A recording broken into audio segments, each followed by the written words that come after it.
සමන්තා චක්කවාලේසු අත්‍රා ගච්ඡන්තු දේවතා සද්ධම්මං මුනි රාජස්ස සුනන්තු සග්ග මොක්ඛදං ධම්ම ශ්‍රවණ කාලෝ අයං බදන්තා ධම්ම ශ්‍රවණ කාලෝ අයං බදන්තා ධම්ම ශ්‍රවණ කාලෝ අයං බදන්තා නමෝ තස්ස භගවතු වරහතෝ සම්මා සම්බුද්දස්ස නමෝ තස්ස භගවතු වරහතෝ සම්මා සම්බුද්දස්ස නමෝ තස්ස භගවතු වරහතෝ සම්මා සම්බුද්දස්ස. හැම දිනාටම තෙරුවන් සරණ ප්‍රාර්ථනා කරමින් අද ඔබ හැම දෙනෙක්ම විශේෂයෙන් ශ්‍රී ලංකා බුඩිස් සොසයිටි කැල්ගරි ඒහි පස්සිකෝ උතුම් ධර්ම දේශනා මාලාවේ විශේෂයෙන් මේ උදුවප්පුන් පොහෝ දවස නිමිති කරගෙන අද මේ පින්වත් හැම දෙනෙක් මන්ත්‍රජාලය ඔස්සේ මේ ධර්මශ්‍රවණය පිණිස සූදානන් වෙන්නේ. ති විශේෂයෙන් විහාරස්ථානයේ වැඩ සිටින පූජනීය නායක හාමුදුරන් වහන්සේ මත්තුමගල චන්දානන්ද පූජනීය හාමුදුරන් වහන්සේ බුත්තල ධම්මරක්කිත හාමුදුරන් වහන්සේ ඒ වගේම අජාන් සුභරෝ නායක හාමුදුරන් වහන්සේ ඇතුළු පූජනීය හාමුදුරන් වහන්සේලා සියලු දෙනාගේම අවසරයි. ඒ වගේ මේ ධර්ම දේශනා කටයුතු වෙනුවෙන් වෙහෙස මහන්සි වෙලා මේ ධර්මප්‍රචාරයේ පිණිස බෙදා හැරීම පිණිස කටයුතු කරන කැනඩාවේ කැල්ගරි නගරේ සිටින මහී මහත්මා ඇතුළුවේ පවුලේ හැම දෙනාටමත් බණහන හැම දෙනාටමත් මේ ධර්මශ්‍රවණය නිවන් දොරටුවක් බවට පත්වේවා කියලා අපි මුලින්ම ආශිර්වාද ප්‍රාර්ථනා කරන. පිංගතුනේ අද මේ ධර්ම දේශනාවට විශේෂයෙන් අපේ මාතෘකාවක් හැටියට ඔබට ඔබේ ජීවිතය තුළ කර්මය ගැන තියෙන පුංචි පුංචි සැක සහිත තැන් සමහර වෙලාවට අපි නොදැනුවත්ත නෑ ඒ අකුසලයක් නෙමෙයි ඒක ඒ තරම් මහලුකු දෙයක් නෙමෙයි ඕවා මේ කවුරුත් කරනවා ඒක අද නොකර බැරි දෙයක් ඔය විදිහට හිතලා අපි සමහර වෙලාවට නොසිතන විදිහට යම් යම් කර්ම විපාකවලට අපි පැටලෙන්න පුළුවන්. අන්නේ නිසා පැහැදිලිවම මේ කර්මය රැස්වෙන්නේ කොහොමද මේ කර්මය විපාක අපි කරායන්නේ කොයි විදිහටද මේ කර්ම විෂය බුදුරජාණන් වහන්සේ අපිට තේරුම් ගන්න පුළුවන් ආකාරය පෙන්නලා දීලා තියෙන කොයි විදිහටද කියන කාරණය අපි මේ ධර්මානුශාසනාව තුළ තේරුම් ගන්න උත්සාහයක් ගමු. මුලින්ම කර්මය ගැන අපි ගත්තොත් කර්මය කියන්නේ චේතනාව. ඔබට මෙන්න මේ විග්‍රහය හොඳින් තේරුම් ගත්තොත් සමහරලාට ඔබටම ඊට පස්සේ තේරුම් ගන්න පුළුවන්කම තියෙනවා. එහෙමනම් අපි හිතාගෙන ඉන්න දේවල් වල කොච්චර වැරදි තියෙනවද? අපි හිතන, අපි කියන, අපි කරන මේ හැම දෙයක් තුළම විපාක පිණිස කර්මයක් හැදෙනවා නේද කියන එක අපිටම තේරුම් ගන්න පුළුවන්කම තියෙනවා. පින්වතුනි බුදුරජාණන් වහන්සේ කර්මය ගැන පෙන්වේ චේතනාහම් භික්ඛවේ කම්මං වදාමි. මහණෙනි චේතනාව කර්මයයි. චේතයිත්වා කම්මං කරෝති කායේන වාචාය මනසා.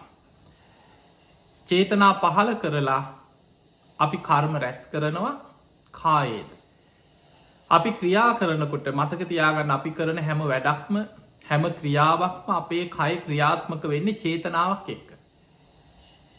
වාචාය අපි කතා කරන හැම වචනයක් එක්කම හිත ඇතුළේ කර්මයක් හැදෙනවා. ඒකට ධර්මය කියනවා විතක්ක විචාර කියලා.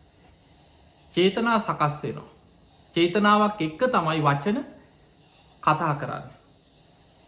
ඊළඟට මනසා දැන් කෙනෙක් බොහෝ දෙනෙක් හිතාගෙන ඉන්නේ අපි හිතන දේවල් වල එච්චර බලපෑමක් නෑ, හිතට ඕන තරම් දේවල් අපි හිතනවා ඒවා එච්චර ගාණක් නෑ කියලා කෙනෙකුට හිතෙන්න පුළුවන්. පින්වතුනි මනසා කියලා කියන්නේ මනසට එන හැම සිතුවිල්ලක් තුළම කර්මයක් රැස්සෙනවා, චේතනාවක් පහළ වෙන. දැ ඔබට මේක හරියට තේරෙනකොට ඔබට හිතේ ඉතින් කොහොමද අපි ජීවත් වෙන්නේ, හැමවෙලේම කර්ම හැදෙනවානේ අපිට, ඔහොමත් ඉන්න පුළුවන්ද කියලා ඔබට හිතෙන්න පුළුවන්. පිංහතුනේ අපි හිතන හැම සිතුවිල්ලක් එක්කම චේතනාවක් තියෙනවා. ඒ නිසා අපි හිතන හැම සිතුවිල්ලක් එක්කම කර්ම සකස්වීමක් සිද්ධ වෙන, කර්ම හැදෙනවා. එහෙමනම් අපිට පේනවා අපි හිතනකොට, අපි කතා කරනකොට, අපි ක්‍රියා කරනකොට අපේ සිත කය වචනය කියන තුන් දොරින්ම කර්ම සකස්වීමක් සිද්ධ වෙන. ඊළඟට මේ කර්මය ගැන තේරුම් ගන්න ඔබට තවත් බුදුරජාණන් වහන්සේ අපිට පෙන්නනවා ආයතන 6ක් පිළිබඳ. ඒ තමයි කර්ම හැදෙන ආයතන 6ක් තියෙනවා අපිට. අපේ ඇසින් කර්ම සකස් වෙනවා. කන මුල් කරගෙන කර්ම හැදෙනවා. මේ නාසය මුල් කරගෙන කර්ම හැදෙනවා. දිව මුල් කරගෙන කර්ම හැදෙනවා. කය මනස ආයතන 6න්ම කර්ම හැදෙනවා. ඔන්න ඕකත් අපි ඉස්සෙල්ලා චුට්ටක් තේරුම් ගමු. කොහොමද ඇහෙන් කර්ම හැදෙන්නේ? අපිට ඇහැට රූප පේනවා. ඇහැ සජීවීව තියෙනවා නම් මේ ඇසයි රූපයයි විඤ්ඤාණය එකතු වෙනකොට අපිට ඇහැට රූපයක් පේනවා. ඒකට කියනවා ඇහි ස්පර්ශය. ඒ ස්පර්ශයත් එක්ක පේන රූපය ගැන අපිට විඳීම් ඇති වෙනවා. රූපය අඳුන ගන්නවා. කවුද මේ, පුද්ගලයෙක්ද, මිනිස්සෙක්ද, සතෙක්ද? පාට වර්ණ හැඩතල ඇහෙන් හඳුන ගන්නවා. ඒකට කියනවා සංඥාව. මේ හඳුන ගන්න දේ ගැන චේතනා පහළ වෙනවා. අන්නේ චේතනාව තමයි කර්මයක් බවට පත් වෙන්නේ. රූප සංචේතන. ඒ පේන රූපයට අනුව චේතනාවක් පහළ වෙන රූප සංචේතන. ඊළඟට කනට ශබ්ද ඇහෙනකොට, දැන් මේක ඔබට හොඳට තේරුම් ගත්තොත් ඔබට මෙතනින් එහාට තියෙන ප්‍රශ්න ටික ලියා ගන්න ලේසි. කනට ශබ්දයක් ඇහෙනවා. ඒ ඇහෙන්නේ මේ කනයි ශබ්දයයි විඤ්ඤාණය එකතු වීම. ඒකට අපි කියනවා කනේ ස්පර්ශය. ඒත් එක්කම ඒ ඇහෙන ශබ්දය ගැන විඳීමක් උපදිනවා. විඳින ශබ්දේ හඳුන ගන්න. හඳුනාගත්තේ ශබ්දය ගැනම චේතනා පහළ වෙනවා. ශබ්ද සංචේතන, එක කර්මයක්. චේතනාව තමයි කර්මය. දැන් ඔය විදිහට නාසයට දැනෙන ගඳ සුවඳ ගැන චේතනා පහළ වෙනවා. ගන්ධ සංචේතන. දිවට දැනෙන රසය ගැන චේතනා පහළ වෙනවා. රස සංචේතන. කයට දැනෙන පහස ගැන චේතනා පහළ වෙනවා. පොට්ටබ්බ සංචේතන. හිතට එන අරමුණු ගැන චේතනා පහළ වෙනවා. ධම්ම සංචේතන. එතකොට මෙන්න මේ විදිහට අපේ ඇස, කන, නාසය, දිව, ශරීරය, මනස, මේ ආයතන 6 ඔස්සේම ඇහැට පේන රූපයක් පාසා චේතනා පහළ වෙනවා. කනට ඇහෙන ශබ්දයක් පාසා චේතනා පහළ වෙනවා. නාසයට දැනෙන ගඳ සුවඳට අනුව චේතනා පහළ වෙනවා. දිවට දැනෙන රසයට අනුව චේතනා පහළ වෙනවා. කයට දැනෙන පහසට අනුව චේතනා පහළ වෙනවා. හිතෙන් මේ ගැන හිතනකොට හැම සිතුවිල්ලක් එක්කම චේතනා පහළ වෙනවා. දැන් ඔය ටික කල්පනා කරනකොට කෙනෙකුට හිත ඉතින් කොහොමද අපි ඉන්නේ? ඇහැට පේන රූපයක් පාසා චේතනා පහළ වෙනවනම්, කනට ඇහෙන ශබ්දයට අනුව චේතනා පහළ වෙනවනම්, නාසය ගඳ සුවඳ අනුව චේතනා පහළ වෙනවනම්, මේ හැම වෙලාවෙම ආයතන 6න් එන හැම අරමුණක් පාසාම චේතනා පහළ වෙනවා. චේතනාවම නම් කර්මය. එහෙමනම් ඔබට තේරෙන්න ඕනේ ඔබටවත් මටවත් අපි කාටවත් කර්ම රැස් කරන්නේ නැතුව ජීවත් වෙන්න පුළුවන් ක්‍රමයක් නැහැ. අපි කාටවත් කර්ම රැස් කරන්නේ නැතුව ජීවත් වෙන්න පුළුවන් ක්‍රමයක් නැහැ. එහෙමනම් අපිට හැම මොහොතෙම කර්මයක් රැස් වෙනවා. අපේ ජීවිතේ එකම වෙලාවක් තියෙනවා කර්මය විපාක ශක්තිය නැති වෙලාව. එකම වෙලාව. ඒ තමයි අපි නිදාගෙන ඉන්නකොට. එතනදි බුදුරජාණන් වහන්සේ නින්ද ගැන පෙන්නලා දීලා තියෙන්නේ මහණෙනි, නින්ද කියන්නේ ජීවිතේ ඵල රහිත බව. ඒකේ ඵලයක් නැහැ. විපාක ශක්තිය නැහැ. නින්ද කියන්නේ ජීවිතේ වඳ බව කියනවා. ඒකේ විපාකේ ශක්තිය නැහැ. ඒක වඳයි කියනවා. මහණෙනි, නින්ද කියන්නේ ජීවිතේ මුලාවක් කියනවා. එතකොට ඒ කියන්නේ අපි හීන වලින් දකින දේවල්, අන්න ඒවැ විතරක් විපාක ශක්තියක් දැන් හීනෙන් දකින්න පුළුවන් මිනි මරණවා ගහගන්නවා හොරකං කරනවා සමහරලාවට සැබෑ ජීවිතේ ඉෂ්ට කරගන්න බැරි දේවල් කවදාවත් හිතපු නැති දේවල් හීනෙන් පේනවා. එතකොට මේ සිහින තුළ අපිට විපාක ශක්තියක් නැක මතකතියාගන්න. හීනෙන් නුත් විපාක ලැබුණ නං ඉතින් මෙලහට හැමෝම එක්කො මිනි මරුව අපරාධකාරයෝ දූෂකයෝ තියෙන අපරාධ ඔක්කොම සමහල්ලාට හීනෙන් පේනවා. පිංහතුනේ බුදුරජාණන් වහන්ස් දැන් ඔබට තවත් තේරුම් ගන්න මං කියන්නම් මෙහෙම දැන් අපි හිතමු ඔබ හීනයක් දකින ඔබ ආස කරන දෙයක් හොරකං කරගන්න. අපි හිතම ඔබට යමක් ගන්න හිතුනා. ඔබ බැලුව ඔබට ආර්ථික ප්‍රශ්නයක් හරි ඔබට තියෙන ප්‍රශ්නත් එක් ඔබට ඉතුන නෑ මට මේක මේ වෙලා මට මේක ගන්න පුළුවන්කමක් නෑ පස්සෙ ගන්නවා. හැබැයි ඇවිල්ල නිද ඕක ගැන කල්පනා කර නින්දට යනවා කොහොමහරි හීනයක් දකින ඔබ මේක හොරකං කරගෙන ආපු හීනයක් දැන් ඇහැරෙනවා. දැන් ඇහැරිච්ච ගමන් හොරෙද්ද ඔබ හොරෙක් නෙමේ ඒක හීනයක්. එහෙනම් සිහිනෙන් දකින දේවල් වල විපාක ශක්තියක් නෑ. සමහරලාවට තරහකාරයෝ එක්ක ගහගන්නවා රණ්ඩුවෙනවා බැනගන්නවා. එතකොට මේ විදිහට අපි හීනෙන් දකිනවා. තරහකාරයෝ එක්ක රණ්ඩුවෙනවා ගහගන්නවා බැනගන්නවා. මේවා හීනෙන් දැක්ක කියලා අපි හිතම අපි අතින් ගහපු පාරකට අපේ තරහකාරයෙක් මැරිලා වැටිනවා. දැන් ඔන්න අපි හීනෙනුත් දකිනවා අපි පොලිසියෙන් අල්ලගෙන යනවා අපි අහු වෙනවා. දැන් මේ මහා චිත්‍රපටියක් වගේ හීනයක් දකිනවා. එක පාට ඇහැරෙනවා. දැන් ඇහැරිච්ච ගමන් කල්පනා කරන මොකද්ද මේ වුනේ? දැන් මිනි මරුවෙක්ද ඔබ? ඒක සිහිනයක්. හැබැයි මතක තියාගන්න මේ ධර්මයේ බුදුරජාණන් වහන්සේ උගන්වනවා පෞකාර හීන දකින්න නැතුව නින්ද තුලත් හිත රැකගන්න පුළුවන් ක්‍රමේ බුදුරජාණන් වහන්සේ පෙන්නනවා. න පාපකන් සුපිනම් පස්සති පෞකාර හීන දකින්න නෑ කියනවා. ඒ කාටද? මෛත්‍රී භාවනා වඩන කෙනාට. බුදුරජාණන් වහන්සේ මේ මෛත්‍රී භාවනාවේ ආනිසංස 11ක් පෙන්නවා. එයින් 10ක් දිට්ඨ ධම්මවේද. ඒ කියන්නේ මේ ජීවිතේ ලැබෙන ආනිසංස 10ක් පෙන්වනවා. ඒ ආනිසංසවල පළවෙනි මේක තමයි සැපසේ නින්දකට යනවා. බොහොම සාන්ත සැප නින්දකට වැටෙනවා යා. සුකම් පටිබුඤ්ජති ප්‍රබෝධමත් අවදිවීමක් ලබනවා. එතකොට එයාගේ නින්දත් සැප සහිත නින්දක් අවදිවීමත් ප්‍රබෝධමත් නින්දක්. ඒ අතර නින්ද ඉන්න වෙලාවේ න පාපකන් සුපිනම් පස්සති පෞකාර හිත පෙළන බය තැති ගැනීම ඇතිවෙන පාපී සිහින දකින්නෑ කිනොයා. එහෙනම් අපිට පේනවා අපේ නින්ද තුළ මේ සිහිනවලටත් එක හේතුවක් වෙන්නේ අපි ඇහැරලා ඉන්නකොට අවදියෙන් ඉන්නකොට අපි කියන කරන හිතන දේවල් එක්ක අපිට එන ඒ සිතුවිලි ධාරාව අපේ නින්ද තුලත් අපි භයානක පෞකාර හීනවල අපිව අසරණ කරනවා. එතකොට බුදුරජාණන් වහන්සේ මෙන්න මේ සිහිනවල තමයි විපාක ශක්තියක් නෑ කියලා පෙන්වනවා. දැන් ඔයාලට ගොඩාක් උදාහරණ බුද්ධ කාලීන උදාහරණ විනය පිටකේ තියෙන සිදුවීම් ගොඩාක් තියෙනවා. ඔබට මේ ටිකෙන් තේරෙන්න ඕන එහෙනම් අපිට නිදාගෙන ඉන්නකොට හීන දකින්නකොට ඒවැන් විපාක පිණිස කර්මයක් හැදෙන්නේ නැහැ.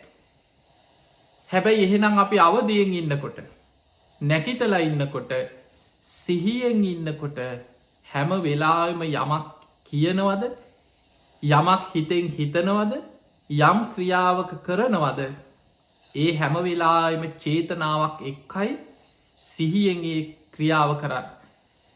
අන්න ඒ තුළ අපිට විපාක පිණිස කර්මයක් හැදෙනවා.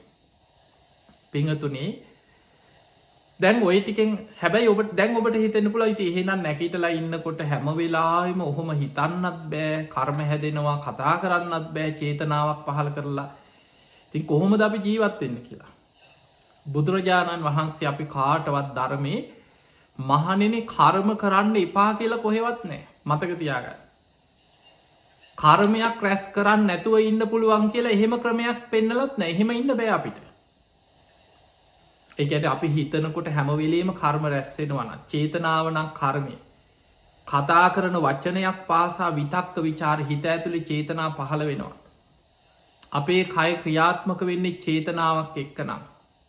ඇහැට පේන රූප, කනට ඇහෙන ශබ්ද, නාසයට දැනෙන ගඳ සුවඳ, දිවට දැනෙන රස, කයට දැනෙන පහස, මේ හැම වෙලාවෙම ආයතන හයනොත් චේතනා පහල කරලා නම් මේ කර්ම රැස්වෙන්. අපිට හැම වෙලේම කර්ම රැස්සෙනවා. එහෙනම් මොකක්ද බුදුරජාණන් වහන්සේ අපිට කර්මය ගැන පෙන්නලා තියෙන ක්‍රමවේදේ, ධර්මයේ තියෙන මොකක්ද? බුදුරජාණන් වහන්සේ අපිට පෙන්නලා දීලා තියෙන්නේ එක කොටසක් තියෙනවා නවත්ත ගන්න ඕනේ. මේ ආයතන හයෙන් වේවා, සිත කය වචනය මුල් කරගෙන වේවා, අපි රැස් කරගන්න කර්මයන්ගේ එක කොටසයි තියෙන්නේ නවත්ත ගන්න අපිට. ඒ තමයි සබ්බ පාපස්සකරණ. සියලු පාපී අකුසල් වලින් වළකින්න කියනවා. අන්නේ අකුසල කර්ම තමයි වළක්වන්න ඕනේ. කුසලස්ස උපසම්පදා. ඒවත් කර්ම තමයි. දැන් මේ බණහන එක කර්මයක්. පුණ්‍ය කර්මයක් රැස් වෙනවා. එතකොට අපි බණහනකොට පුණ්‍ය කර්ම රැස් වෙනවා, බණ පොත් කියවනවා, දන් දෙනවා, සිල් රකින්නවා. ඒ හැම වෙලාවෙම අපේ සිත, කය, වචනේ ওই තුන් දොරම පිනත් එක්ක එකතු වෙලා බැඳෙනවා. එතකොට පින් රැස් වෙනවා. ඒවා කරන්න එපා කියලා කොහෙවත් නැහැ.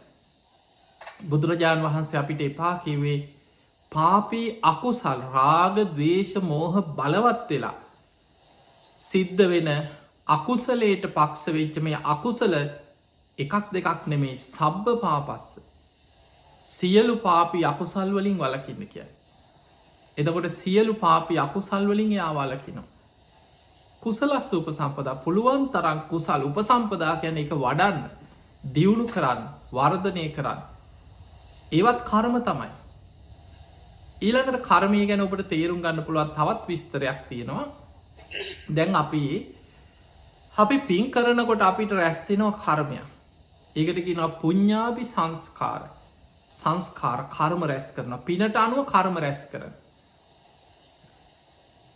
ඒ පුඤ්ඤාභි සංස්කාර අපි රැස් කරපු සසරේ වුණත් අපි රැස් කරපු නිසා තමයි අපි මේ මනුස්ස ලෝකික සුගතියක ඉපදුනේ.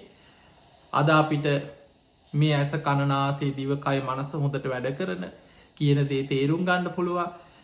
මේ හැම දෙයක්ම ඔබට කාලයක් ධර්මයත් එක්ක විමසනකොට, ධර්මයත් එක්ක කටයුතු කරනකොට, කර්මඵල විශ්වාසය ඇති වෙනකොට, ලෞකික සම්මාදිට්ඨිය ඇති වෙනකොට අන්න ඔබට තේරෙනවා පෙර කර්මයක විපාකයක් අපිට මේ ජීවිතයට කොච්චර බලපානවද කියන එක ඔබට තේරුම් ගන්න පුළුවන්. ඒක ඔබටම තේරෙනවා. අපි දැන් කරන කර්මයන්ගේ විපාකත්, පෙර කරපු කර්මයන්ගේ විපාකත් එක්ක ඊළඟට මතු භවයක් විපාක ශක්තියක් හැටියට අපිට සකස් වෙනවා.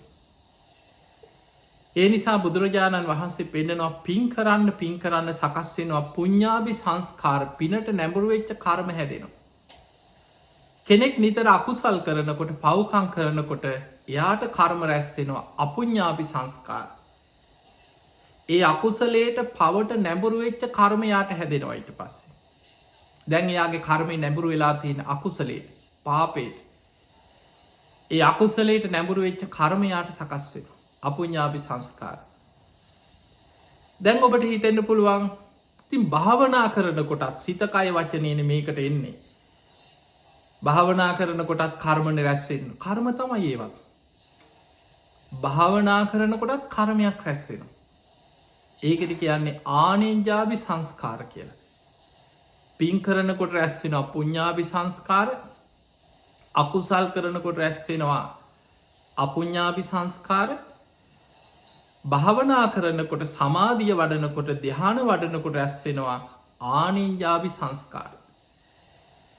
දැන් ඒ සංස්කාරයන්ට අනුව උපදින හැටිය පින් කරන කෙනා පුඤ්ඤාභි සංස්කාරයට අනුව යාට හැදෙනවා සුගති සහිත ලෝකයක විපාක පිණිස කර්මයේ බලවත් වෙනවා.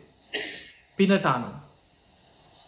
අකුසල් කරන කෙනාට සතර අපාය දුක් සහිතව ඒකේ විපාක ඒ පැත්තට හැදෙනවා. භාවනා කරලා ධ්‍යාන වඩන කෙනාට ආනෙන්ජාභි සංස්කාරය ඔස්සේ තමයි බ්‍රහ්ම ලෝකවල, රූපී අරූපී බ්‍රහ්ම තලවල උපත පිණිස හැදේ. ඒ නිසානේ ධ්‍යාන වඩාගත් අය බ්‍රහ්ම ලෝකවල උපදින්නේ. එහෙනම් අපිට පේනවා ඔබ සමතේ වඩනකොට, ඔබ භාවනා කරනකොට ඔබට කර්ම රැස් වෙනවා.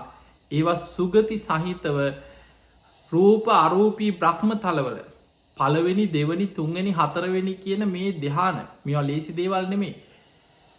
කාලයක් භාවනා කරලා පංච නීවරණ යටපත් කරලා ඔබ ඔබේ හිතේ ඒකාග්‍රතාවයක් සමාධයක් උපදවල ධ්‍යාන මට්ටංවලට හිත දියුණු කරන. ඒ ධ්‍යානවලට ඔබේ හිත දියුණු කරාට පස්සේ ඒ ධ්‍යාන තලවලට අනුව රැස්වෙන කර්මයෙන් ඔබ මරණින් මත්තේ උපන්තවන්නේ බ්‍රහ්ම තලව. ඒ බ්‍රහ්මයෝ කියන්නේ දෙහා පෙරජීවිතවල ධ්‍යාන වඩල භාවනා කළ ධ්‍යාන ඒ කුසලේ නිසා තමයි බඹල උපදී. ඒ විදිහ රූපාවචර බ්‍රහ්මලෝක 16ක් බුදුහාන්දුරු පෙන්න්න. ධ්‍යානවල තියෙන ශක්තියානුව භාවනාවේ තියෙන දියුණුවානුව ඒ බ්‍රහ්මතල්වල උපදින. ඊළඟට කෙනෙක් අරූප ධ්‍යාන වඩලන ආකාසානංචායතන විඤ්ඥානංචායතන ආකින් චඥායතන නේව සංඥානාසඥ ඔයකින් අරූප ධ්‍යාන වඩලන අරූප ලෝකවල උපදී. එහෙමනම් අපිට පේනවා පින් කරන කෙනා සුගතියට පංචකාමයන් එක සුගති සහිතව කර්ම හැදෙනවා. අකුසල් කරන කෙන අපාය පැත්තට නැඹුරු වෙලා ඒ දුක් සහිත විපාක පැත්තට කර්මය හැදෙනවා. භාවනා කරල ධ්‍යාන වඩපු කෙනා බ්‍රහ්මලෝකවල රූපාරූපී බ්‍රහ්ම තලවල විපාක පිණිස කර්ම හැදෙන. බුදුරජාණන් වහන්සේගේ ධර්මය අපිට පෙන්නනවා බුදුරජාණන් වහන්සේ විපස්සනාවක් අපිට විදර්ශනාව අනිත්‍ය භාවනාව ඒ තුළත් කර්මයක් හැදෙනවා. හැබැයි ඒ කර්මය විශේෂයි. ආර්යෂ්ඨායික මාර්ගය ගැන බුදුරජාණන් වහන්සේ පෙන්වේ මහනෙන ආර්යෂ්ඨායික මාර්ගය කියලා කියන්නේ කම්ම නිරෝධගාමිනී ප්‍රතිපදා. ඔන්න මතකතියාගන්න ආර්යෂ්ඨායික මාර්ගයට කියන නම ආර්යෂ්ඨායික මාර්ගයට කියන නම තමයි කම්ම නිරෝධගාමිනී ප්‍රතිපදා. අර පුුණ්‍ය කර්ම පිනට අනුව රැස්වෙච්ච කර්මයනු ශේ වෙන. අකුසල් කරලා අකුසලේට අනුව රැස්වෙච්ච කර්ම ශේ වෙන. අර දෙහාන වඩලා බ්‍රහ්ම තලවලට අනුව රැස්වෙච්ච කර්මත් ශේ වෙන. ඒනම් විදර්ශනා වඩනකොට ඒ විදර්ශනාවෙන් යම් කර්මයක් රැස්වෙනවද ඒ කර්මි බුදුහාන්දුරුව පෙන්නුවේ මහනෙන අර අකුසල්වලට ධර්මය පෙන්න්නනවා එක තැනක කළු කර්ම. පින්වලට පෙන්වන සුදු කර්ම. එතකොට ධ්‍යාන වඩලා එයා රැස් කරගන්න කර්මය කළුත් නොවන සුදුත් නොවන කර්ම ධ්‍යාන වඩල. එතකට බුදු හාදුරු පෙන්න්න මහනෙන විදර්ශනා වඩනකොට ඒ විදර්ශනාව තුළ යම් කර්මයක් රැස්වෙනවද. ඒ කර්මය සිද්ධ වෙන්නේ කළු කර්මවල විපාකත් සුදු කර්මවල විපාකත් කළු සුදු කර්මවල විපාකත් කළුත් නොවන සුදුත් නොවන ඒ කර්මෝලු විපාකත් ශේවීම පිණිසමයි කෙනවා ඒ කර්මය බලවත්තේ. එනිසා මතක තියාගන්න එහෙම නං අපි භාවනා කරලා විදර්ශනා වඩනකොට ඒ විදර්ශනාව තුළ තමයි පුුණ්‍ය කර්ම පාපී කර්ම ධ්‍යානවලට අනුව රැස්වෙච්ච කර්ම මේ සියලු කර්ම ශේවීම පිණිස පවතින කර්මයක් අපි රැස් කරගන්න. ඒ තමයි කම්ම නිරෝධ ගාමනී ප්‍රතිපදා. ඔන්න ඕක විතරයි අපිට කර්මය මිදන්න තියෙන මාර්ග වෙන මාර්ගයක් නෑ. අපි පින්කර කර ඉන්නවා කියන්නේ අපිට සුගති සහිත විපාකදිදී යන්න කර්ම ගොඩක් අපි රැස් කරගන්න. පින් කරන්නේ නැත්නම් එයාට කරන්න තියෙන්නේ අකුසල් පැත්ත. අකුසල් කර ඉන්නවා කියන්නේ සතරාපායි වැටි වැටි යන්න පුළුවන් කර්ම ගොඩක් අපි හැමවෙලේම රැස් කරගන්න. කෙනෙක් අප හිතමු සමාධිය වඩනවා කියලා. එයා තාවකාලිකව හරි කාලයක් සැපසේ බ්‍රහ්ම තලවල ඉන්න පුළුවන් විදිහට කර්ම රැස් කරගන්න. බුද්ධ ශාසනයෙන් පරිබාහිරව පවා ධ්‍යාන වඩල බ්‍රහ්මලෝකොල උපදින ක්‍රම බුදුරජාණන් වහන්සේ පෙන්නලා දීලා තියෙන. දැන් අපේ බුදු හාන්දුරුව පහළ වෙන්නත් පෙර තමයි ඔබ දන්නවා ආලාර කාලාම උද්ධකරාම පුත්ත අසිත තාපසය ඔය වගේ අය බුද්ධ දේශනාවල හල ඇති ඒ කාලෙත් මේ ධ්‍යාන වඩපුයි ඉඳලා තියෙන. ඒ ධ්‍යාන වඩල ධ්‍යානසුවෙන් බ්‍රහ්මලෝකවල ගියයි ඉඳලා තියෙන. හැබැයි ඒ අය බොහෝ කාලයක් කල්ප ගනම් බ්‍රහ්ම තලවල සැපවිඳ විඳ හිටියට ඒක සම්පූර්ණ ගැලවෙන විමුක්ති මාර්ගයක් නෙමේ. විමුක්ති මාර්ගයේ හොයාගන්න බුදුරජාණන් වහන්සේලා. බුදුවරු තමයි පහළ වෙලා අපිට පෙන්නල දෙන්නේ කොහොමද කර්මයෙන් නිදහස්වෙන් පින්කර කර සංසාරයම දිගට යනවට වඩා සුගති සහිත මාර්ගයක යන පාරටත් වඩා අකුසල් කර කර අපාය වැටි වැටි යන මාර්ගයටත් වඩා යම් යම් භාවනා ක්‍රම මිත්‍යා භාවනා හරි මොනුවෙන් හරි හිත එක කරලා යන්තම් බ්‍රහ්ම ලෝකෙක මේ බ්‍රහ්ම ලෝක ගියත් දිව්‍ය ලෝක ගියත් හැමෝම සම්මාදිට්ඨියම ඉන්නවා නෙමෙයි. බුද්ධ දේශනාවල පේනවා සමහර බක බ්‍රහ්මයා කියලා එක දේශනාවක තියෙනවා බ්‍රහ්ම ලෝකේ උනත් යම් යම් මිත්‍යා දෘෂ්ටික මතවාද තුල භාවනා කරලා බ්‍රහ්ම තලවල ඉපදිච්ච බ්‍රහ්ම දෙවිවරු ඉන්නවා. ඒ අය මිත්‍යා දෘෂ්ටිකයි. එතකොට දෙවියන් අතර වුණා සම්මාදිට්ඨික මිත්‍යා දෘෂ්ටික කියලා කොටස් දෙකක් තියෙනවා. පිංහතුනි දෙවියන් වුණත් දේශනාවල සඳහන් වෙනවා දිව්‍ය චුති කියලා සූත්‍රයක බුදුහාඳුරෝ පෙන්නනවා. මහණෙනි දිව්‍ය ලෝකයේ ආයුෂ ගෙවලා චුත වෙන දෙවියන්ගෙන් බොහෝ පිරිසක් ආයුෂ ඉවර වෙනකොට සතර අපායට වැටෙනවා. සමහරු නිරේ උපදිනවා. එහෙමනම් අපිට පේනවා අපි මේ රැස් කරගන්න කර්ම පින්පව් මේ කර්මයන් අපිට ඕන විදියට බලවත් වෙනවා නෙමෙයි. අන්න ඒක මතක තියාගන්න.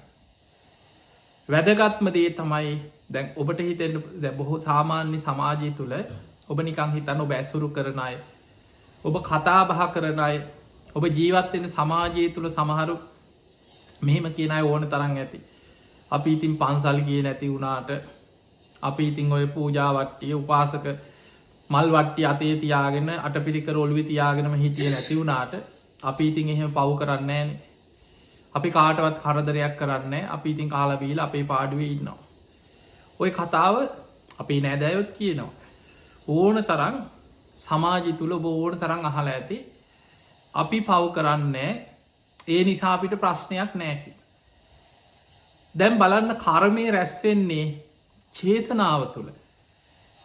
පව් කරනවා කියලා මේ එළියට පැනලා ආයුධයක් අරගෙන මිනිසුන්ට කොටන එකවත් අපි නිකම් මහා අපරාධකාරයෙක් හොරෙක් වංචනිකයෙක් හැටියට මේ හඳුන්වන ඒ මට්ටමින් කර්ම නොකරට හිත ඇතුලේ කෙනෙක් ගැන ඉරිසියාවක් උපදිනවා කියන්නෙත් ඒකත් අකුසල කර්මය.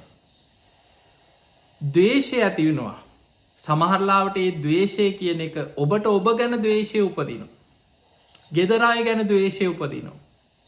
සමහරලාවට කෙනෙක් කතා බහ කරනකොට ඒ වචන ඔබට නුරුස්සන කේන්ති යනවා. ඒ තුල ඔබට අකුසල් රැස් වෙනවා. අනුන්ගේ දේවල් වලට ආස කිරීම මේ මනසෙන් රැස් වෙන අකුසල් බුදුහාඳුරෝ පෙන්නනවා හිතෙන් විතරක් ගත්තත් හිතෙන් රැස් වෙනවා අවිජ්ජා. අවිජ්ජා කියන්නේ අනුන්ගේ දේවල් වලට ආස කරනවා ලෝභ කරනවා. හිත ඇතුලෙන් හිතෙනවා. බලන්න ඔබ නිකන් හිතේ ස්වභාවය හිතන් කෙනෙක් දැක්කහම කෙනෙක් ලස්සනට ඉන්නකොට අපි මූණට පෙන්වෙන්නේ නැති වුණාට හිත ඇතුලේ උපදිනවා ඊර්ෂ්‍යාකාර සිතුවිලි. අනුන්ගේ දේවල් වලට ලෝභ කිරීම ආසා කිරීම මනසේ රැස් වෙන භයානක අකුසලයක් කියලා. ඊළඟට ද්වේෂය වෛරය. හිත ඇතුලෙන් කොච්චර මිනිස්සු ද්වේෂයෙන් පුපුරනවද කියලා හිතන්න. හිත ඇතුලෙන් පුපුරනවා. හිතෙන් වෛර කර කර හිත ඇතුලේ ද්වේෂයෙන් වෛරයෙන් හිතෙන් සාප කර කර ඉන්නවා මිනිස්සු. කරගන්න දෙයක් නෑ සමහරලාට. එක්ක රටේ නීතියක් නිසා හරි තමන් අහුවෙයි කියලා හරි මොකක් හරි දෙයකින් ඔබට ඔහු වෙනුවෙන් යමක් කරගන්න බැරි වෙන්න පුළුවන්. හැබැයි හිත ඇතුලෙන් වෛර කරනවා, ද්වේෂ කරනවා, පුපුරනවා, සාප කරනවා. ඒක මනසේ රැස් වෙන විශාල අකුසලයක්. දරුණුම අකුසලේ බුදුහාඳුරෝ පෙන්වේ මහණෙනි භයානකම අකුසලේ තමයි නියත මිත්‍යා දෘෂ්ටි. ඒක මනසේ රැස් වෙන දෙයක්. පින් පව් කියලා දෙයක් නෑ. ඔය දෘෂ්ටි ඔබ තුලක් ඇති ඕන තරම්. මතක තියාගන්න බෞද්ධ ස්වරූපයෙන් හිටියත් නමට බෞද්ධ වුණා. වැඩි පිරිසක් ගත්තොත් ලෞකික සම්මාදිට්ඨියටවත් ඒ ගන්නවා කියන එක ලේසි දෙයක් නෙමෙයි. මෙන්න මේ සම්මාදිට්ඨික අදහස් ටික බුදුහාඳුරෝ පෙන්වුවා නියත මිත්‍යා දෘෂ්ටියයි ලෞකික සම්මාදිට්ඨියයි පැහැදිලිව පෙන්නලා දීලා තියෙනවා. නියත මිත්‍යා දෘෂ්ටිය දන් දීලා වැඩක් නැහැ. සමහරවිට ඔබට ඕක දරුණුවටම නැති වෙන්න පුළුවන්. හැබැයි ඒක එක එක ස්වරූපෙන් තියෙනවා. දානය ගැන අපිට පැහැදිලි දැක්මක් නැහැ. ඒ නිසා ওই දන් දීලා වැඩක් නැහැ. කෝ ඔය විපාක. අන්න එහෙම හිතෙන අවස්ථා එනවා. ඒක නියත මිත්‍යා දෘෂ්ටි. ඊළඟට අපි කරන මහා පින්කම් ඔය අප උපස්ථාන කිරින් ඔය ලොකුවට කරන ඕවා වැඩක් නැහැ කියලා හිතෙනවා. දැම් බලන්න ඒ තුළ අපි ඔය දුෘෂ්ටිය තුළ පිහිටලම අපි කියන දේවල් නැද්ද ඔයිට වඩා හොඳයින මේ කන්න නැතිය උට දන් දුන්නන කොච්චර ඉන්නවද අහිංසක මිනිස්සු එතකොට අපි ඒ විදිහට දානය ගැන හරි අපිට හිතෙන දේවල් එක් අපි යම් යම් නිගමනවලට එනවා පිංහතුනී පින රැස්වෙන්නේ මෙහෙමයි දවසක් කොසොල් රජ්ජුරුවෝ බුදු හාමුදුරන්ගෙන් ඇවිල් අහනෝ සාමීනී කාට දුන්නොද්ද පින් රැස්වෙන්නේ කියලා ඔන්න ප්‍රශ්නය හොඳට අහගන්න කොසොල් රජ්ජුරු අහනවා සාමීනී මම කාටද දන් දෙන්න ඕන කාට දුන්නොද්ද පින් රැස්වේ බුදුරජාණන් වහන්සේ වදාලා කොසොල්ට පළවෙනියට අහන්න මෙහෙමයි සාමීනී භාග්‍යතුන් වහන්ස මං කාටද දන් දෙන්න ඕන කියලා එතනදි බුදුරජාණන් වහන්සේ වදාලා රජතුමනි ඔබ කැමති කෙනෙකුට ඔබ ආස කෙනෙකුට ඔබ දන් දෙන්න පින් රැස්සින දන්දීම කියන්න පිනක් ඔබ කැමති ඕනම කෙනෙකුට දෙන්න පිනක් තියෙනවා කීවයිකි අන්න එහෙමනම් සතෙකුට දුන්නත් දකිනා විභංග කියල සූට් එක පෙන්නවා එක සතෙකුට කුසගින්න නිවාගන්න කෑම ටිකක් දුන්නත් ආත්ම 100ක් ආනිසංස ලැබෙන පිනක් හිඟන්නෙකුට දෙනවා කන්න නැති අසරණ මනුස්සයකුට ආත්ම 1000ක් ආනිසංස ලැබෙන පිනක් එතකොට ඔය වගේ පෞද්ගලික දාන 14ක් බුදුරජාණන් වහන්සේ එකින් එක ආනිසංස වැඩිවෙන ආකාරි ධර්මී පෙන්නලා දීලා තියෙනවා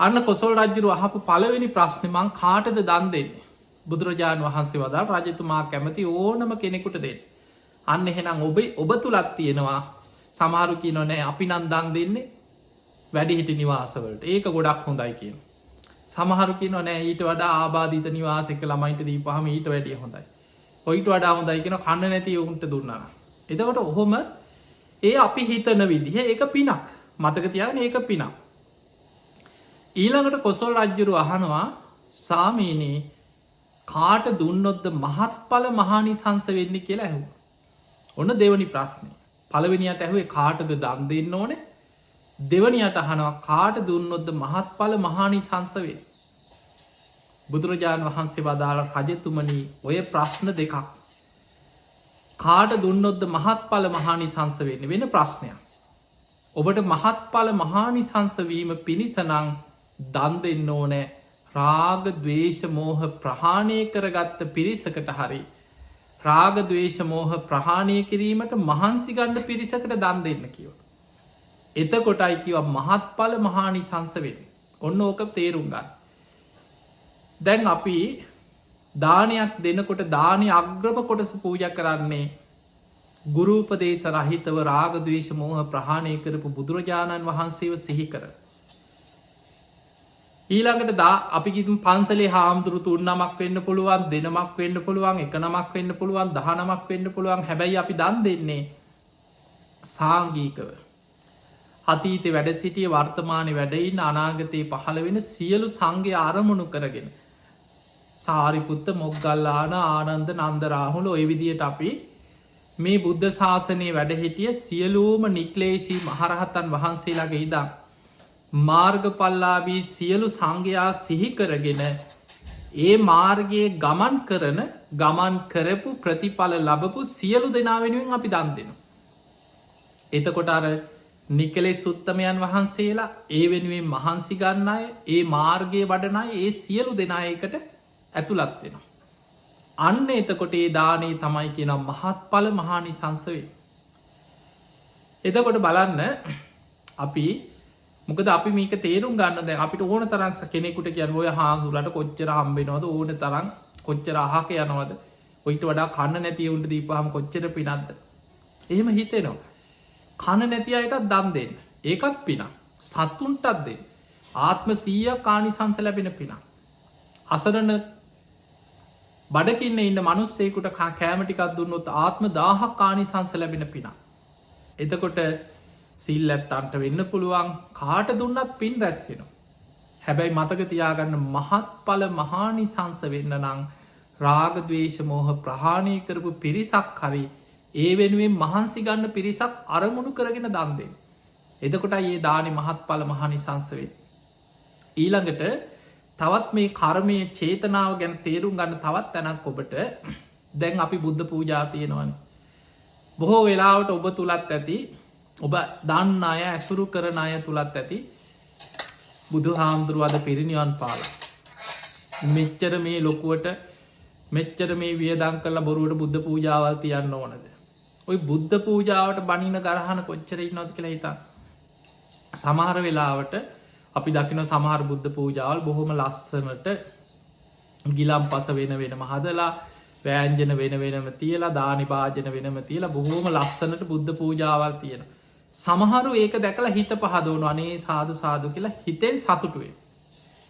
තව කෙනෙකුට ඒ බුද්ධ පූජාව දකිනකොට හිතෙන අපරාධික් ගොන් වැඩ මුන්ට මොලේ නෑ මෙච්චර මේ බොරුවට කණ නැති මිනිෙකුට දුන්නනම් හොඳයි බුදු හාන්දුරුත් අද නෑ පිරිනිවම් පාල මේ මැටි පිළිමවලට මේ එහෙම හිතනම් මේ මැටි පිළිමවලට මේ බොරුවට දානි පූජ කර මුම් මේ මෝඩය මෙච්චර මේ දියුණු වෙච්ච කාලේ අන්න ඒ වගේ අදහස් අපිට එනවා.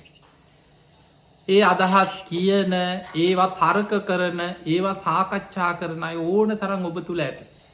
දැන් බැලූ බැල්මට අපිට හිතන ඇත්තනේ නම් මේ පිංහතුනි බුදුරජාණන් වහන්සේගේ ගාථාවක උන්වහන්සේ මෙන්න මේ විදිහට අපිට ඒ පින රැස්වෙන ආකාරය පැහැදිලිය පෙන්නල දෙනවා මෙන්න මෙහෙම. තිට්ටන්තේ නිබ්බුතේ චාපී සමේ චිත්තේ සමේ පලං චේතෝ පනීදි හේතුහි සත්තා ගච්චන්ති සුග්ගති. තිට්ටන්තේ ගැන බුදුරජාණන් වහන්සේ ජියවමාන වැඩ ඉන්නකොට. අපි හිතම අපේ බුදුරජාණන් වහන්සේ ජියවමාන වැඩ ඉන්න කාලේ යම් කිසි කෙනෙක් බුදු හාමුදුරුව උදෙසා දානයක් දෙනවා. බුදුරජාණන් වහන්සේටම ගිලම් පස පූජ කරන. බුදු හාමුදුරුව වෙනුවෙන්ම මල් පූජ කරලා සිරිපතුල් ලබ දේශනාවල් තියනවා සමහරු මල් අරගෙන ඇවිල බුදු හාමුදුරන්ගේ සිරිපතුල්ලඟ පූජ කරලා වන්දනා කරා කර. එතකොට ඒ වගේ බුදු හාමුදුරන්ගේ සිරිපතුල්ලඟ උන්වහන්සේට මල් පූජ කර. එතකොට බුදු හාමුදුරුව ජීවමානු වැඩ ඉන්නකොට යමෙක් ඒ විදිහට පූජ කරල යම් පිනක් රැස් කරගන්නවාද. නිබ්බුතේ චාපි බුදු හාමුදුරුව පිරිනිවන් පෑවට පස්සේ නිබ්බුතේ ගැන පිරිනිවන් පාල. බුදුරජාණන් වහන්සේ පිරිනිවන් පෑවට පස්සේ යම් කිසි කෙනෙක් බුදු හාමුදුරුව වෙනුවෙන් මං පූජ කරනවා කෙන චේතනාවෙන් අන්න එතන වැදගත් චේතනාව. එයා ඒ චේතනාවෙන් දානය පූජ කරන බුදු හාමුදුරුව පෙන්වා මම වෙනුවේ බුදු හාමුදුරුවන් සිහිකරගෙන පූජා කරනවනං යම් වස්තුවක් සාරීරික ධාතුන් වහන්සේලා තැන්පත් චෛත්‍යයක් වෙනුවෙන් හරි. පාරිභෝගික බුදු හාමුදුරුව පරිහරණය කරපු දේවල් පාරිභෝගික වස්තු. ජයශ්‍රී මහ බෝධීන් වහන්සේ අග්‍රයිකිනො ඒ අතර. බෝධීන් වහන්සේ නමක් වෙනුවෙන් හරි. උද්දේශික කියන්නේ බුදු හාමුදුරුව වෙනුවෙන් නිර්මාණය කරපු දෙයක්. එතකොට අන්නේ වෙනුවෙන් අපි බුද්ධ ප්‍රතිමාවකට හරි අපි දානය පූජ කරන හැබැයි පූජ කරන්නේ අන්න එතන වැදගත්තෙන් වාර චේතනාව. දැන් අපි කතා කරා චේතනාව තමයි කර්මය. එතකොට අපේ චේතනාව තියෙන්නේ මං මේ ගලකට පූජ කරනවත් මැටි ගොඩකට පූජ කරනවත් කියල නෙමේ. අපේ චේතනාව තියෙන්නේ බුදුරජාණන් වහන්සේගේ බුදුගුණ සිහිකරගෙන බුදු හාමුදුරුව වෙනුවෙන් මං මේක පූජ කරයි. මේ පූජාව මේ ගිලම් පසවේවා මේ දානය වේවා මේ මල්ටික වේවා බුදුරජාණන් වහන්සේට පූජාවේවා කියල අපි පූජ කරන්න. බුදු හාමුදුරුව දේශනා කරනවා මහනෙනේ බුදු කෙනෙක් පිරිනිවන් පෑවට පස්සෙත් ජියවමාන බුදු හාමුදුරුවන්ට එදා යමක් පූජා කරපු කෙනෙක්ගේ චේතනාව හා සමාන චේතනාවකින් නං එයා බුද්ධ පූජාව තිබ්බේ සමේ චිත්තේ සමේ පලක්. ඒ හිත සමානනං ඒකෙන් ලැබෙන විපාකයක් ඒ හා සමානයික. අන්න බලන්න එහෙමනම් අපිට පේනවා එහෙනම් අද අපිට බුද්ධ පූජාව තියද්දී චේතනාව තුළ බුදුරජාණන් වහන්සේටම පූජා කරනවා කියන චේතනාවෙන්නම් අපි පූජ කරේ. අපිට ජීවමාන බුදු හාමුදුරුවන්ටම පූජ කරා හා සමාන පින් රැස් කරගන්න පුළුවන්. බුදු හාමුදුරුව අරමුණු කරගෙනම ගිලම් පස පූජා කරලා මල් පූජ කරලා ඒ නිසා බුදුන් වඳනවා කියන එක මේ ප්‍රාථමික දෙයක්ත් මේ බුදු හාමුදුරුව දැන්නේ. මොකද කෙනෙකුට සාමාන්‍ය අපිට පේනවනික උගත්යයි සම්මත සමාජය තුළ යමක් ඉගෙනගෙන යම් මට්ටමකට ආවට පස්සේ කෙනෙක් සමහරලාට හිතන ක්‍රමයත් එක්ක එයා නිකන් සමහරු ඉක්න අපි එක්ක බණ පොතක් කියෝල පොඩ්ඩක් එහෙම මෙහෙන් ඉගෙන ගත්තට පස්සේ මහා දර්ශනික අදහස් ඔලුවට එනවා. ඔය බුද්ධ පූජාවවා වැඩක් නෑ මේ භාවනා කරන්නයි තියෙන්නේ මේක මේ ගැඹුරු ධර්මය තින් මේ හිත ගැනවීම සන්න තියෙන්නේ කියලා නිකම් මහා අති පණ්ඩිත විදිහට ධර්ම කරුණුම අරගෙන ඒ දක්වන අදහස්වලින් නිකං එයාට සමහරලාවට අහගෙනන්න අයට හිතෙන්න්න පුළ මේකනික ඇත්තනේ නම් හරිනේද නිකම් මේකන කරන්න තියෙන. හැබැයි බුදුරජාණන් වහන්සේ පෙන්වා මහනෙනි බුද්ධ ශාසනය කියන්නේ මහා විශාල අරටුවක් තියෙන ගහක් කියන. මේක තියෙන මහා සාරෝපම සූත්‍රය මජ්ජිම නිකාය. බුද්ධ ශාසනය කියන විශාල අරටුවක් තියෙන ගහක්. ඒ ගහේ වටිනාමදේ අරටුව ඒ තමයි චතුරාරි සත්‍ය අවබෝධය මාර්ග පල් ලබල නිවන් දකිනෙ. හැබැයි ඒ ගහට මයිතේ ගහේ පොත්ත ගහේ සිවිය ගහේ එලය ගහේ අතු ගහේ කොල මල් ගෙඩි මේ වගේ තව ගොඩාක් දේවල් තියෙන ඔක්කොම ගහට අයිති දේව. බුදු හාමුදුරු පෙන්වා එකක් කෙනාගේ මට්ටන් තියෙන. සමහරලාවට දැන් ඔබට වනත් ඔබ එක පාරටම මේ බුද්ධ ශාසනයට නිකං භාවනාව ගැන එක පාරට භාවනාවටාව නෙමෙයි. කෙනෙක් බුදු හාදුරු පෙන්න්න මහනනි කෙනෙක් ඇවිල්ලා අර මහා විශාල අරටුවක් තියෙන ගහේ කොල කඩාගෙන යන. ඒක කොලටි කරගෙන යන. තව කෙනෙක් ඇවිල්ලා ඒ ගහේ මල් කඩාගෙන යන. තව කෙනෙක් ඇවිල්ලා ඒ ගහේ පොත්ත එලේ රැහැගෙන යන. එක එක්කෙන එක කොටස් ගන්න හැබැයි ඔක්කොම ගහට අයිති දේවල්.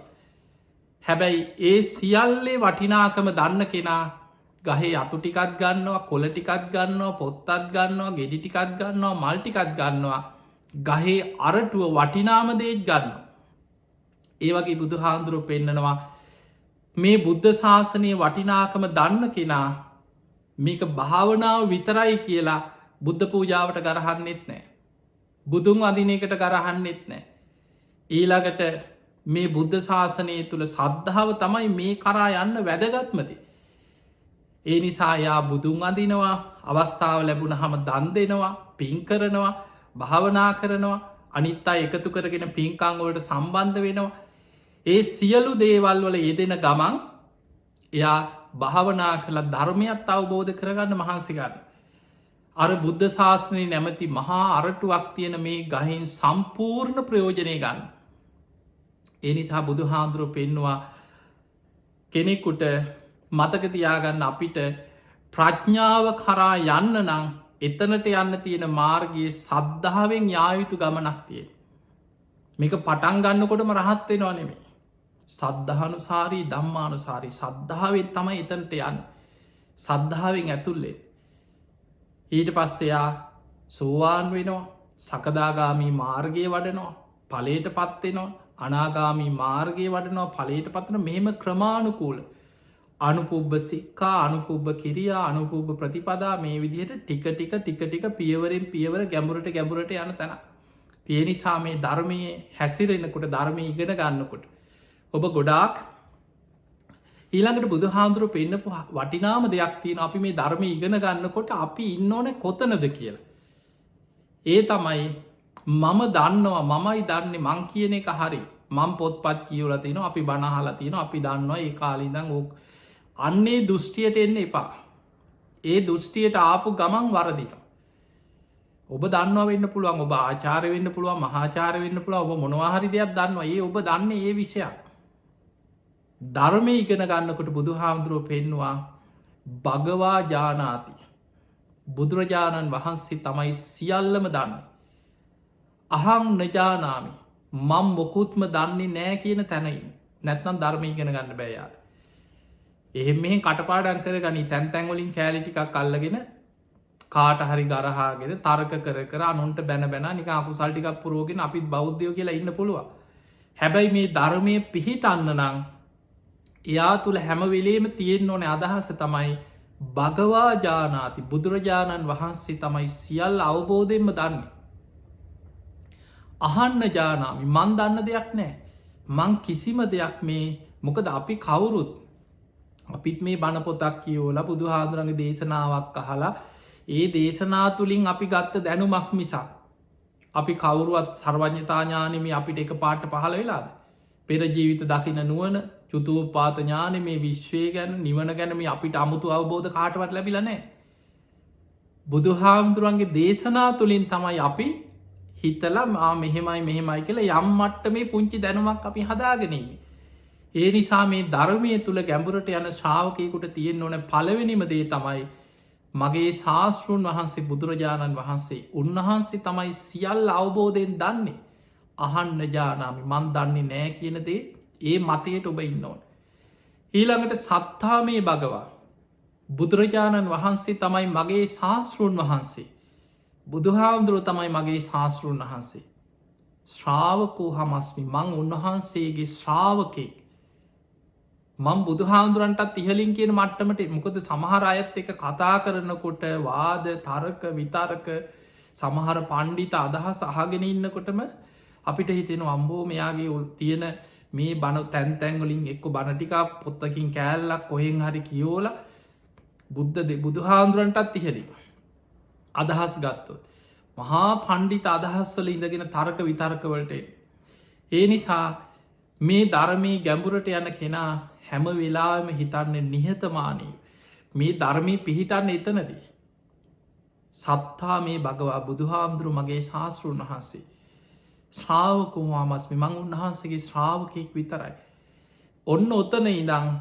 සද්ධාවෙන් මේ ධර්ම කරුණු එකින් එක ඉගෙන ගන්න ඊළඟ ඔබට මේ ධර්මය අල්ලගන්නකොට වැදගත් වෙන දෙයක් ඒ තමයි බුද්ධ දේශනා ගත්තොත් විශාල ප්‍රමාණයක් තියෙනවා සාමාන්‍යව බහල ඇති 84,000ක ධර්මස්කන්ධ කියලා ගොඩාක් දේශන තියෙන දැන් මේ ලෝකේ බුද්ධ දේශනාන් විදිහට එක පොත්පත් ලියපු එක පොත් සමහරලාට ඔබ ලෝකෙ ඉන්නකොට ඔබ ඉංග්‍රීසි මාධ්‍යයෙන් වේවා නොයෙක් ධර්මය ගැන ලියපු එක පොත් ගොඩාක් කියෝල ඇති අන්නේ පොත් කියවීම තුළම එකෙක් කෙනා එක මතවාදැන් කෙනෙක් ඉන්න පුළුවන් එයා විද්‍යාව පැත්තෙන්ම හිතන කෙනෙ. එයාට ඔන්නන් අර 84,000ක් දේශන අතර සූට දේශනාගත්තත් 18,000ක් තැන් තැන්වලින් එයා එකතු කරනවා. එයාගේ අදහසට ගැලපෙන විද්‍යාවට ගැලපෙන සූට්‍ර ටිකක් එකතු කළ අන්න එයා පොතක් ලියනවා බුදු හාමුදුරන්ගේ විද්‍යාත්මක දර්ශනය කියල පොතක් ලියන. දැන් අන්න එයාට ඕනටික එකතු කරලා යාගේ දර්ශනයට ගැලපෙන විදියා පොතක් ලියාගත්ත. තව කෙනෙක්කින්නවා මනෝවිද්‍යාත්නය එයා ඉගෙනගෙන තියෙන මනෝවිද්‍යාව. යාදැන් බුදුහාමුදුරන්ගේ දේශනාවල තියෙන සිත ගැන විස්තර බුදුහාමුදුරුව මේ සිතුවිලි ගැන විස්තර කරපු ඒවා ඔය කරුණු ටිකක් එකතු කරලා අන්න දැන් එයාගේ දර්ශනයට අනුව එයා පොතක් ලියනවා බුදුහාමුදුරන්ගේ මනෝවිද්‍යාව කියලා. තව කෙනෙකුට බුදු විශ්වය ගැන හොයන කෙනෙක්කින්නවා ග්‍රහලෝක ගැන. එයා මේ විශ්වය ගැන යා ඉගෙන ගත්ත දේවල් විද්‍යාඥයන්ගේ දේවල් එයා දන්න දේවල්ලට දැන් එයා බුදු දහම තියෙන සූට්‍රවලින් තැන්තැන්වලින් කෑලි එකතු කළ අරගෙන දැන් එයා ඒක පෙන්නුන බුදු හාමුදුරු තමයි ලෝක පහළ වෙච්ච මේ විශ්වය ගැන අවබෝධ කරගත්ත විද්‍යාඥා කියලා. ඔය වගේ එක පොත් තියෙනවා විශාල ප්‍රමාණයක්. එතකොට තමන්ගේ මතයට ගැලපෙන විදිහට සූට්‍ර තැන්තැන් වලින් අරගෙන බුද්ධ දේශනාවල කෑලි දාලා තමන්ගේ මතය ඔප්පු කරගත්ත පොත් ගොඩක් තියෙනවා. ඒවා අපි කියව්වට පස්සේ අපි නොදැනුවත්වම අපි ඒ දෘෂ්ටි ගොඩකට අපි ධර්මයෙන් එක දෘෂ්ටි පැත්තකට අපි යනවා.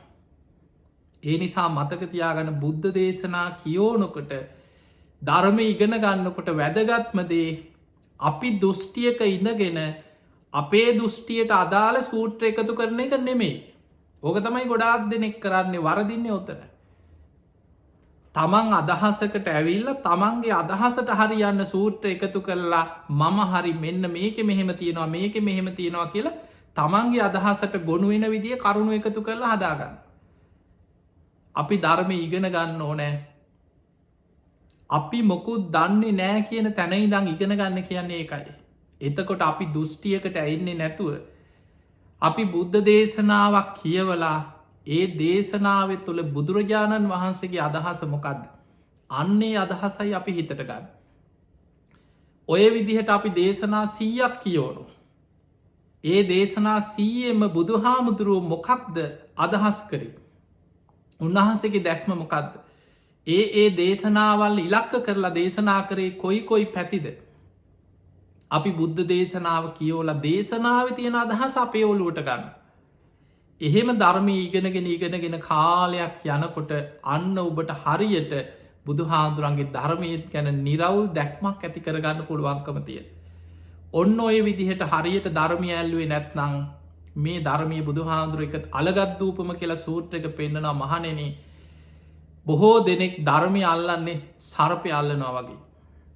සරපයෝ අල්ලන්න දන්න කෙනාමොකද කරන්නේ සරපයාව අල්ලන්නේ හරියට බෙල්ලට කරුවක් තියල බෙල්ලෙ දඟලන්න බැරිවෙන විදියට හිර කළ ඔළුවෙන් අල්ලගන්න. ඔළුවෙන් අල්ලගත්තර පස් සර්පයට දෂ්ට කරන්න බැරිවේ. සර්පය අල්ලන්න දන්න කෙනා හරියට මල්ලන්න එතන. නොදන්න කෙනා කඳින් අල්ලන බඩෙන් අල්ලපු ගමන් සරපය හැරල දෂ්ට කර. සමහරු නැට්ටෙන් අල්ලන අල්ලපු ගමන් හැරල දෂ්ට කරන. ඒ වගේ සමහරු වැරදි විදිහට සර්පය අල්ලන්න ගිහිල්ල සර්පයාගෙන්ම තමන් විනාසවෙන්. ඒ විදියට බුදු හාදුරුවෝ ඇයි මේ ධර්මය සර්පයකුට උපමා කරන්න.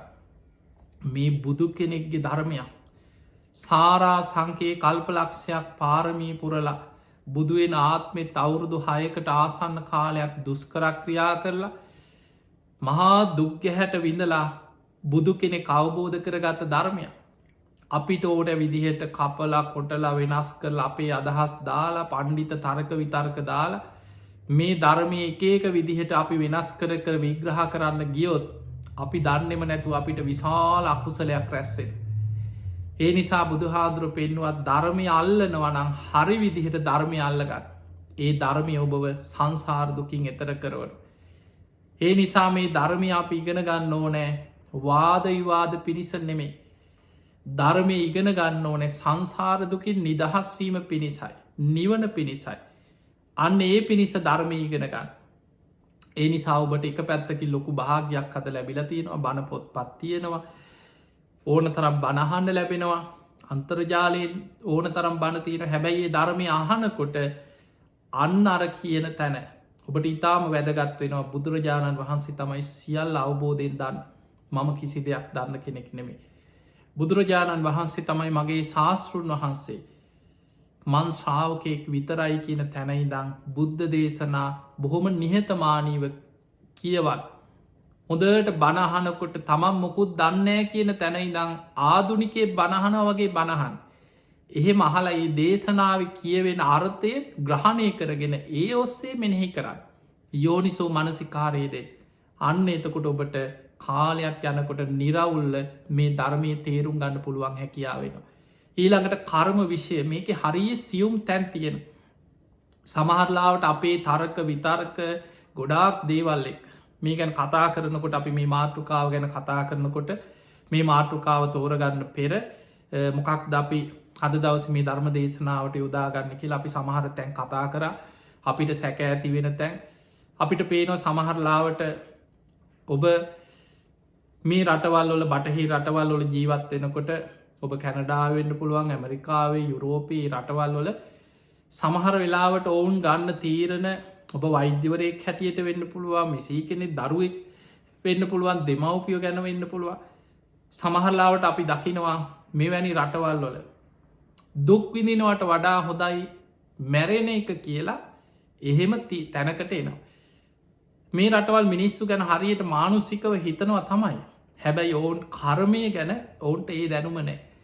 ඔබ දන්න දැන් මම මේ ඔස්ට්‍රේලියාව වැඩඉන්න මේ කාලි මේ රටවල් වල වනත් මිනිස්සු ගැන සත්තු ගැන වනත් ගෙදර ඇති කරන සතෙක් ගැන වනත් වැඩහිටියෝ ගැන හරියට මානුසිකව හිතනවා ඒ අයට හරියට උදව්පකාර කරනවා ආණ්ඩුවෙන් පුදුම විදිහට ඒ අය ගැන නීතිරීති තියෙනවා බලනවා ඇති හැම දෙයක් මෙහෙම තමයි. හැබැයි අපි හිතම අස්වයෝ අස්වරේස් තියෙනවා. මේ අස්වයා කොච්චර ආදරෙන් හදා වඩාගෙන මේ අස්වයා රේස්වල්ට පුරුදු කරලා කොච්චර හැදුවත් අපි හිතම මේ අස්වයාගේ කකුලක් ඇඩ්නො රේස එකේද. ඊට පස්සේ හොඳ කරන්න බැයිනම් පැත්තකට ගෙනහිල වෙඩි තියෙන වෙඩි තියල මරණ.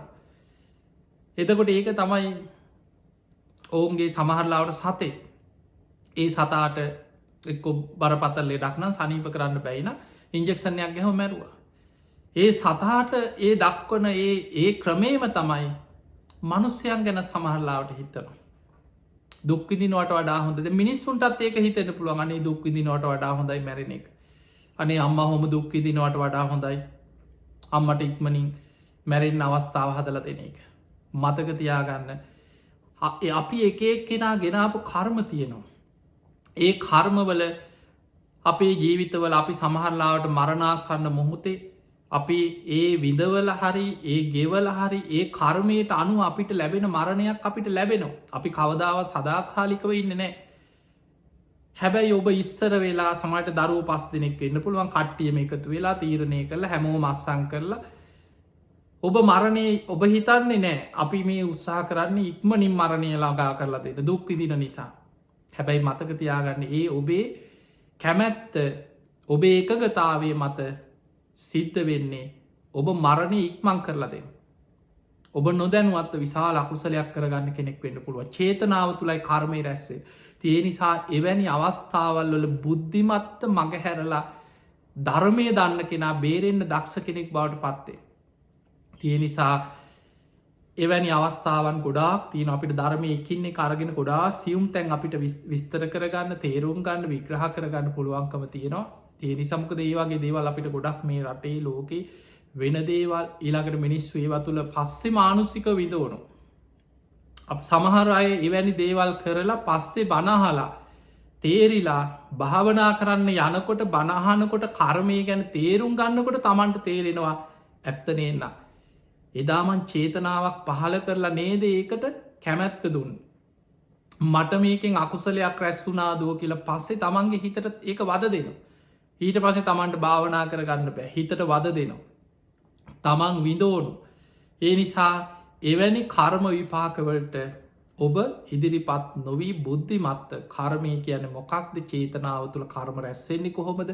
මේක හොඳට තේරුම් ගන්න කර්ම විෂය කියන්නේ අපිට ඕන විදියට පාලනය කරන්න පුළුවන් දෙයක් නෙමේ මතක තියාගන්න මේ විශ්වයේ තියෙන මේ ධර්මතාවයක් නියාමයක් කම්ම නියාම මේ බුදුහාමුදුරුව මේ අඳුන්ලදීලා බුදුහාමුදුරුවන්ගේ කැමැත්තට වෙන එකක් නෙමේ කාගවක් කැමැත්තෙන් වෙන එකක් නෙමේ බුදුහාමුදුරුව කරේ මේ සිද්ධ වෙන ක්‍රියාව මෙන්න මේකයි වෙන්නේ මේ විදිහටයි කර්ම රැස්සෙන් සත්‍යය සංසාරයන්නේ මේ විදිහටයි මේකෙන් මිදෙන්න මෙහෙමයි කියලා ක්‍රමේ අපිට පෙන්නල දුන්න විතරයි තිය නිසා හැම බුදු කෙනෙක්ම පහළ වෙලා අපිට පෙන්නල දුන්නේ සබ්බ පාපස්සා කරන සියලු පාපි අකුසල් වලින් වලකින්න කුසලස්ස උප සම්පදා පුළුවන්තරම් පින් කරන්න කුසල් වඩන් සචිත්ත පරියෝදපනා තමන්ගේ හිත දමනය කරගන්න භාවනා කරන්න ඒ තම්බුද්ධානු ශාසන මේක තයි බුදුරජාණන් වහන්සේ අපිට පෙන්න්නපු අනු ශාසනාව තින් ඒ උතුම් මනු ශාසනාව තුළ පිහිටල අකුසල් වලින් වලකින්න චේතනා පහල කරලා සිතකයි වචනය මුල් කරගෙන කරන කිසිම අකුසලයකට යොමු එන්න එපා පුළුවන් තරන් සියලු අකුසල් වලින් වලකින් හැම මොහොතේම පිනක් කුසලයක් රැස් කරගන්න මහන්සිගන්න ඔබේ සිත කයි වචනය මුල් කරගෙන පින් කරන්න කුසල් වඩන් හිතෙන් පවා මෛත්‍රිය පුරුදු කරන්න කරුණා මෛත්‍රිය ගුණධර්ම සම්මාධිට්්‍යිය කුසල් පින් සචිත්ත පරියෝධපන ලැබෙන හැම වෙලාම හිත දමනය කරන්න බණ භාවනා කරන්න හැබැයි මේ සියලු කර්මයන්ගේ මිදන්න තියෙන එකම මඟ තමයි කම්ම නිරෝධගාමිනී ප්‍රතිපදාව ඒ තම යාරයෂ්ඨායක මාර්ගය මේ පුුණ්‍ය කර්ම පාපකර්ම පිම් පව් විපාක් මේ සියලු කර්මයන්ගේ මිදිලා නිවන කරායන්න තියනේ මඟ ආර්යෂ්ඨායක මාර්ගය ඒ මාර්ගයේ පියවරෙන් පියවර මඟ වඩාගන්න තිේ මාර්ගයේ දියුණු කරගෙන ඔබ හැම දෙනාටම උතුම් ධර්මයම අවබෝධ කරගන්න වාසනාව ලැබේවා ලැබේවා ලැබේවා කියල අපි ඔබට ආශිර්වාද ප්‍රාර්ථනා කරනවා